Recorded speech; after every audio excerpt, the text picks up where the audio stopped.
அண்மை செய்தியை பார்த்துக் கொண்டிருக்கிறோம். தமிழக கேரள எல்லை குமுளி சோதனை சாவடி அருகே ராட்சத மரம் லோடு ஏற்றிச் சென்ற லாரி மீதும் அருகே இருந்த ஆம்னி பேருந்து மீதும் விழுந்திருக்கிறது. அது தொடர்பான காட்சிகளையும் பார்த்துக் கொண்டிருக்கிறோம். முழு விவரங்களோடு செய்தியாளர் சத்யராஜ் இணைப்பில் இருக்கிறார். சத்யராஜ், வணக்கம். இந்த ராட்சத மரம் முறிந்து விழுந்திருக்கு, ஆம்னி பேருந்து மற்றும் லோடு லாரி மேல விழுந்திருக்கு.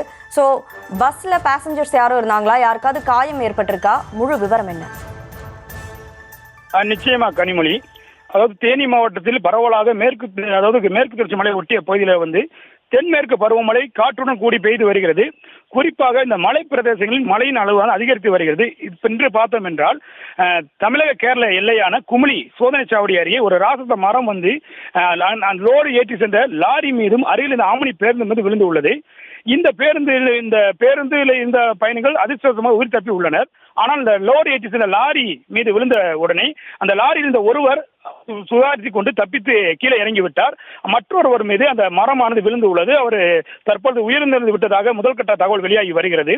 தொடர்ந்து இந்த மரத்தினை அகற்றும் பணியில் தமிழக நெடுஞ்சாலைத்துறையினர், கேரள நெடுஞ்சாலைத்துறையினர், காவல்துறை இணைந்து அந்த மரத்தின் உள்ள பாகங்களை அப்புறப்படுத்தி வருகின்றன.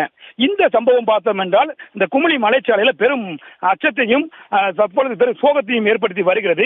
கிட்டத்தட்ட 1.5 மணி நேரமாக அந்த பகுதியில் போக்குவரத்து பாதிப்புக்கு ஆளாகி வருகிறது.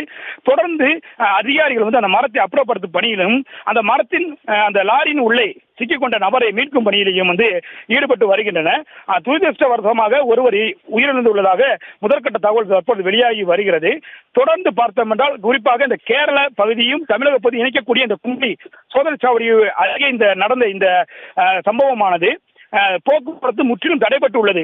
கேரளாவிலிருந்து தமிழகத்துக்கு வரக்கூடிய பயணிகளும் சரி, தமிழகத்திலிருந்து கேரளாவுக்கு செல்லக்கூடிய பயணிகளும் சரி, தற்பொழுது 1 மணி நேரமாக மலைச்சாலையில காத்திருந்து இருக்கின்ற இரண்டு மாநிலத்தை சேர்ந்த உயர் அதிகாரிகள் அந்த சம்பவத்துக்கு வருகை தந்து அந்த மரத்தினை அப்புறப்படுத்தும் இறந்த நபர் யார், எங்கிருந்து வந்தார், எங்கிருந்து இந்த லோடு ஏற்றிக்கொண்டு சென்றார்கள் என்ற தகவலையும் சேகரித்து வருகின்றன. கனிமொழி, விவரங்களுக்கு நன்றி சத்யராஜ்.